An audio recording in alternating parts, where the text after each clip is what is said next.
Welcome back to The Breakfast Show. You're still watching us here live on Nile International, and now we're going to go forward with the daily press review where we view the major headlines on the national newspapers here in Egypt. I'm very much delighted to have joining me here in the studio to shed more light and analysis on the articles Mr. Mohsen Badawi. He's the chairman of Abdurrahman Badawi Center for Creativity. Thank you very much for joining us, and good morning to you, sir. Good morning. Now, sir, let's start off as usual with the Al-Ahram newspaper, and of course on the first page of Al-Ahram newspaper we have an article about removing all senior officials remaining from the former regime as soon as possible for all governmental posts, and legal measures are also underway against officers accused with blackmailing martyrs' families. Activating the law, of course, of Treasury in the very near future, and these three decisions come within a package of 16 resolutions issued by the Crisis Management Committee, presided by Premier Dr. Issam Sharaf, as well. There are also other resolutions, and the article is quite very long, sir, on the first page of Al-Ahram. What are your comments on that? Now, Premier Sharaf came, I recall it's the 4th of March, and until the 8th of July he did almost nothing. And now, after the 8th of July and the real pressure coming from El Tahrir squares, not the only Cairo square, he started moving. Now, putting the legal actions against the policemen was a demand since 11th of February. It was not done. Talking about the maximum wages was not done. The special court for the people who corrupted the country for the 30 years was not done. Now he's starting, which is okay for anybody who we want it to be done, even if he is incompetent of doing it himself.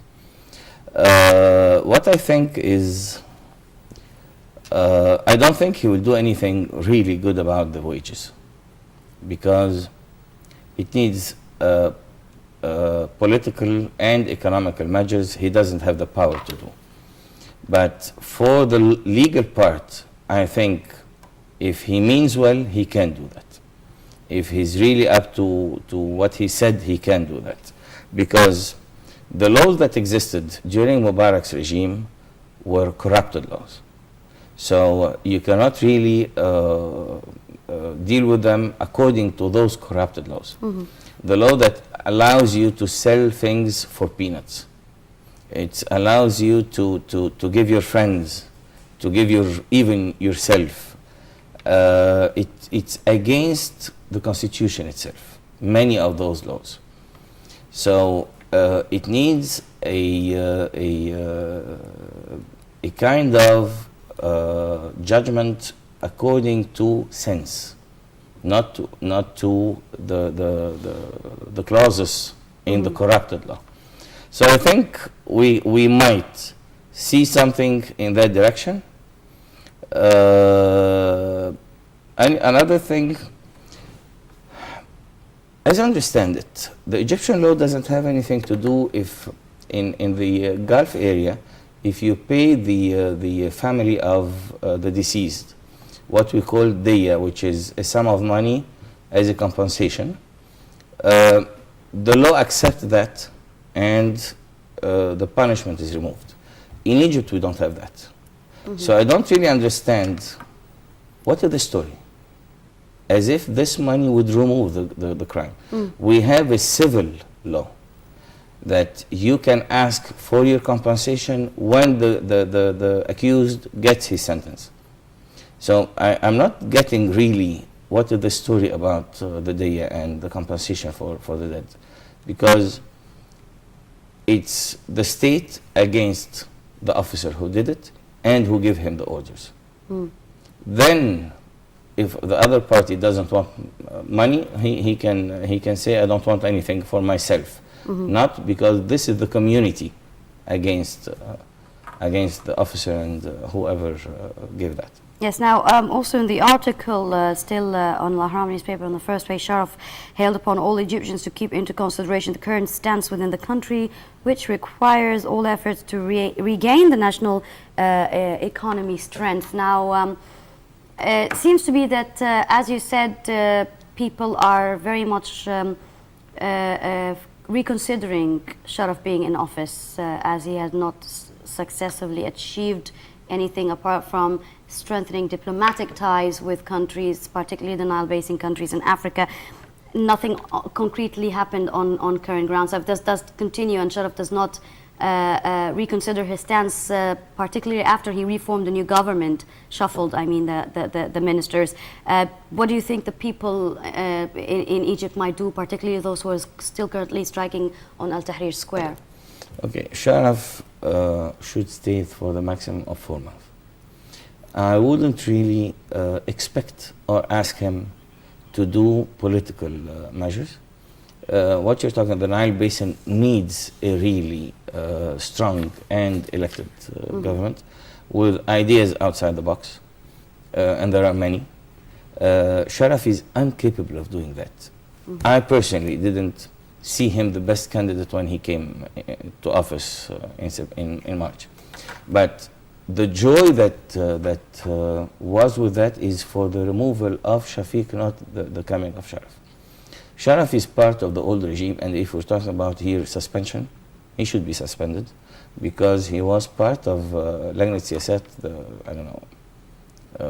the political committee in the NDP, just until 1 month before the election, and they removed him, so he didn't resign. And my feeling is he was so unhappy for himself, so he went to Tahrir, not because he's a rebellion. If he's a rebellion, he would have left the NDP years ago, not being removed 1 month. So I'm not expecting much from him. Okay.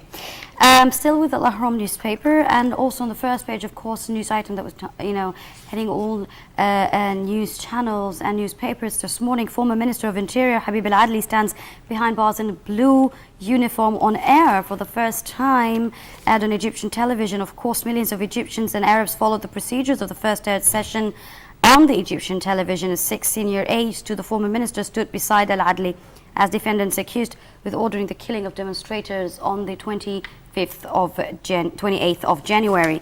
Your comments and views on what happened yesterday during the trial, please, sir. It's a trial. We have to trust the court. They said they would postpone it until the 3rd of August to add former President Mubarak and his two sons. Actually, I don't understand why his 2 sons, because it can never be except Gamal Mubarak. Ala Mubarak is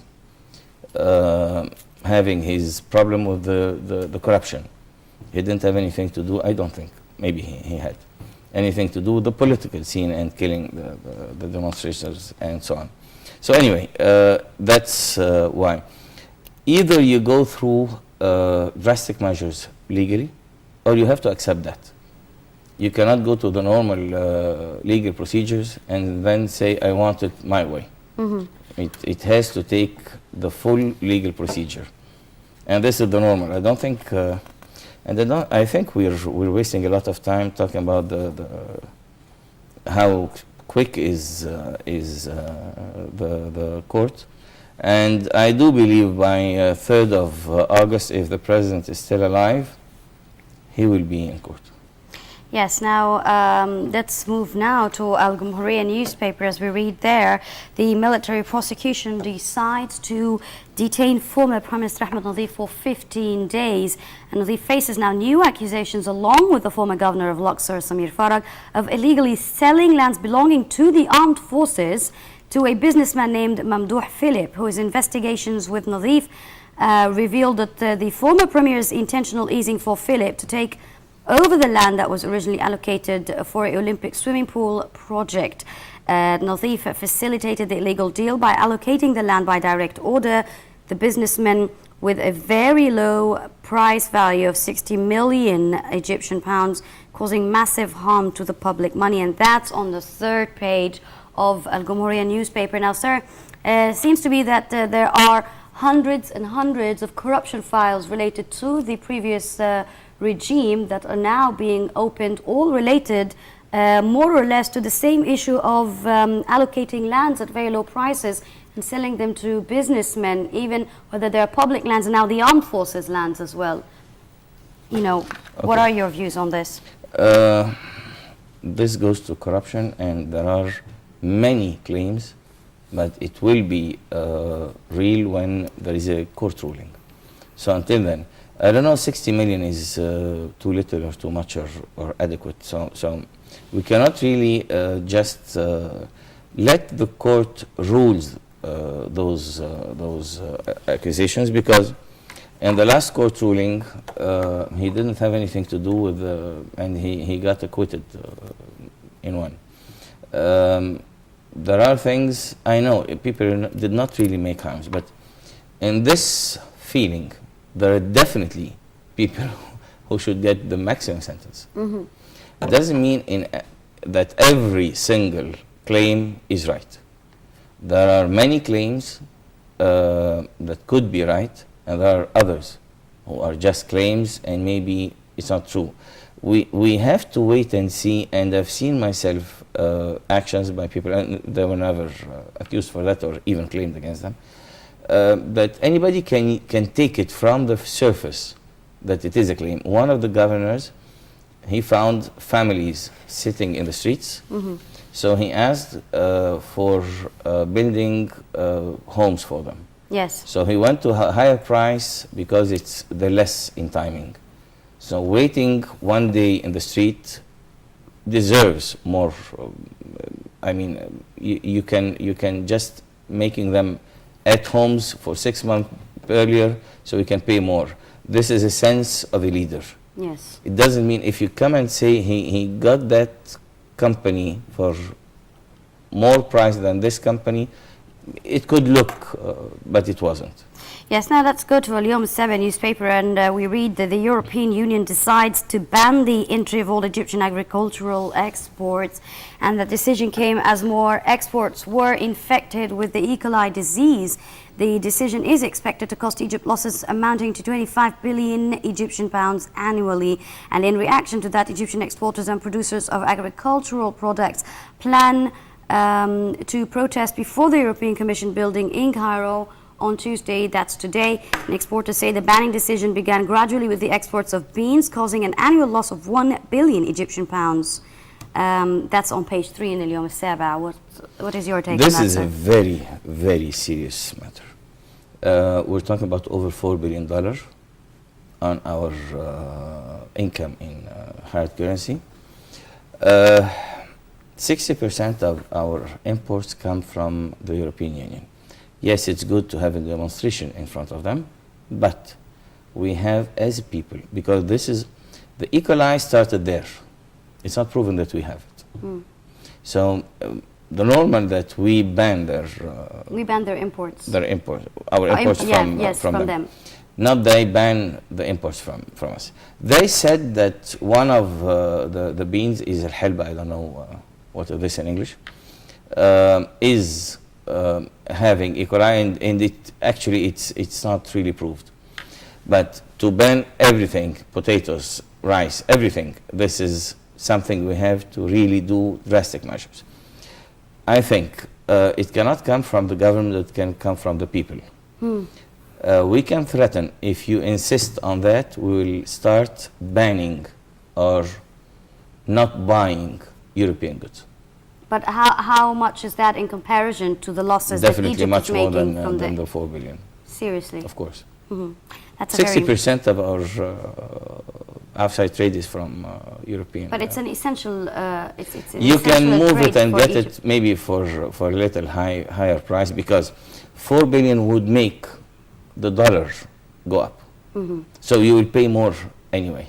Yes, that's true. So if we go and get it from somebody else, would make we can put it in numbers, and so people will really understand how this would affect their lives. But apart from that, I mean, since the exports are a very huge number, what is expected to be the second plan here for Egypt in terms of agricultural products, is that going to most likely have the prices of agricultural food go down dramatically because the supply is quite high during the season? Are they going to find alternative countries to buy their agricultural food products?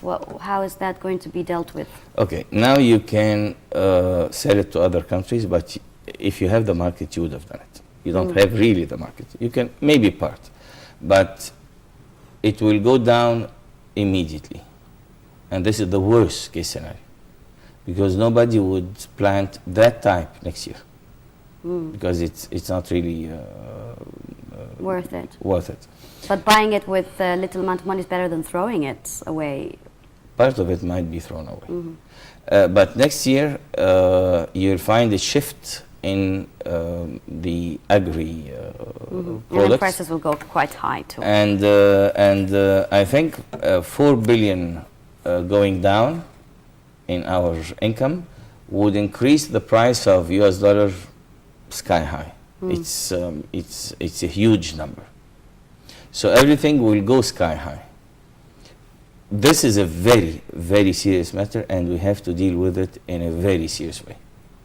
Okay, still with the Al-Yawm Al-Saba, final article, sources, and on the third page as well in Al-Yawm Al-Saba, sources with the Ministry of Housing say the conditions required for applicants asking for apartments within the upcoming National Housing Project are indeed finalized. The new 5-year social housing project is set to begin on January 2012 with a new housing framework plan, and their conditions demand all applicants to be with the age range between 18 and 40, presenting a detailed salary statement along with a national ID copy. That should help a lot, of course, indeed. If it's done. So let us wait and see, because we have heard many times promises words and better stuff, than yes, that. Of course. So let me see that it is done. I trust the Minister of Housing. He's a great guy. He was a governor of Damietta, and he did a good job there. I trust he can do a lot, but I always prefer to wait and see.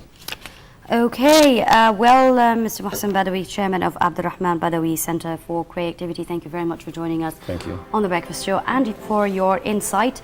And now we're going to move with a short report on the latest sport events that have been taking place around the world during the past 24 hours, and we resume back with the first segment of The Breakfast Show.